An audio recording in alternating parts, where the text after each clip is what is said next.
You're watching Fox 21 News at 8, bringing you the most local news. We are Southern Colorado. Well, happening now, October is National Pretzel Month, and did you know that pretzels have a history and a multicultural twist? So, with us right now, of course, for the history of this tasty treat, our favorite celebrity historian, Raffi Andonian. Good morning to you. Hey, good morning. Thanks for being here, Raffi. So, I'm ready.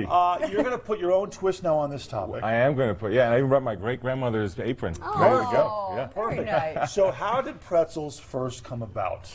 They go back about 1,500 years to the Catholic Church in Lent. You know, in Lent, you have to give up certain things, right? Yeah. On Fridays, you're not supposed to eat meat. But back in the day, about 1,300 years ago, it was not just not eating meat on Fridays. You were going more like vegan. So you're not eating eggs, you're not eating dairy, and you're not doing it the entire 40 days. Okay. So pretzels, especially if you're a monk and you're going to be very strict about this, are going to be a very useful food, because what is the basic ingredients? It's water, flour, yeast, and salt. So you can kind of sustain on that, and that's where pretzels actually originate. It's a Lent kind of food. It does popularize across Europe over time, especially the soft version. You don't have hard pretzels yet, though, that we think of. That comes later. The soft version is the original, and it becomes popular. Now, here's a great story that really helps pretzels get really popular. In Austria, about 500 years ago, when the Ottomans were invading Vienna, they were trying to get under the city walls by digging tunnels. Well, guess who was underneath there? The bakers of pretzels, because bakeries are often underground.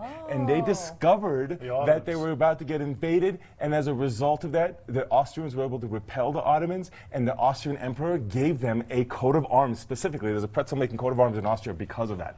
Wow. Yeah. I didn't know that the foot couches attack people. That's right.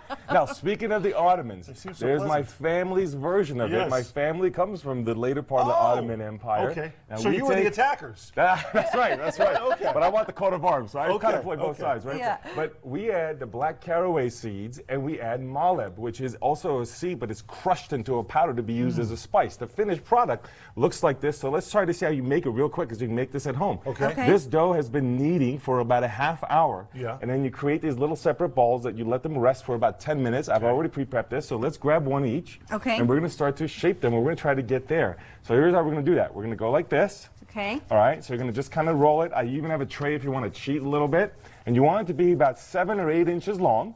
And you want it to be about equal in its thickness across the sort of stick. You see what I mean? Yes. Okay. Once you do that. What are you doing that Now look, and I have it red, yellow, green. These are the stages you want to go from. The ball, red, not a yellow. So here's what we're going to do. We're going to take this, and we're going to make it into either that shape or that shape. So we can go round, or we can go twisty, like a pretzel, like you're kind of used to, right? Okay.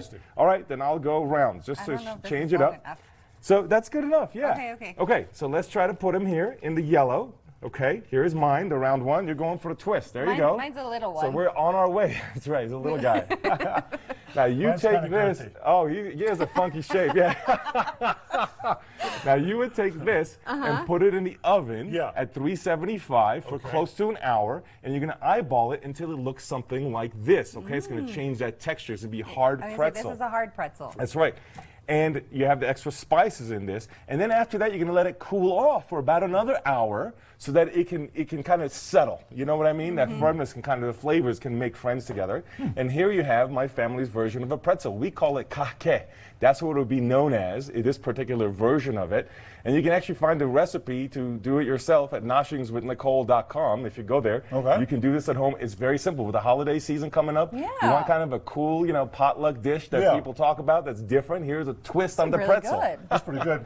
Now, these are hard. Hard pretzels are more recent, historically speaking. They're maybe within the past century or so. They're more shelf stable. They're able to distribute them more. They come from Pennsylvania, of course, your home state. Of course, most American pretzels are made in Germany, and that's where it popularized in the United States. From German immigrants in Pennsylvania, and that's where it popularized in the United States, was especially in Pennsylvania, where you got the technology for it too. This is really How do you like the pretzels? I really like it. It's got good flavor. So again, thank you to the Catholics, right? That's right. That's where it all begins. And the Ottomans for invading. That's right. That's right. Now, one more thing that's really interesting is the role of technology in this. So, we think of pretzels when we go to the store. It's in bags and there's tons of it. One of the key pieces of that was not only making the pretzel from soft to hard so it can go across all over the country, but also the technology in Pennsylvania actually was developed to go from about 40 pretzels pretzels an hour to about 240 pretzels an hour. So times 6, which allows you to do that mass production, which allowed for the much more commercialization of pretzels as we know them today. But you got the homemade version of it right here. I love it. It's really good. Yeah, it's good. It's like hard but soft and sweet and salty. Very good. Raffi, thank you. One more time, where can people go find this recipe? Noshingswithnicole.com. Okay. Thank you so much. We've got more news and weather and headlines coming up after this.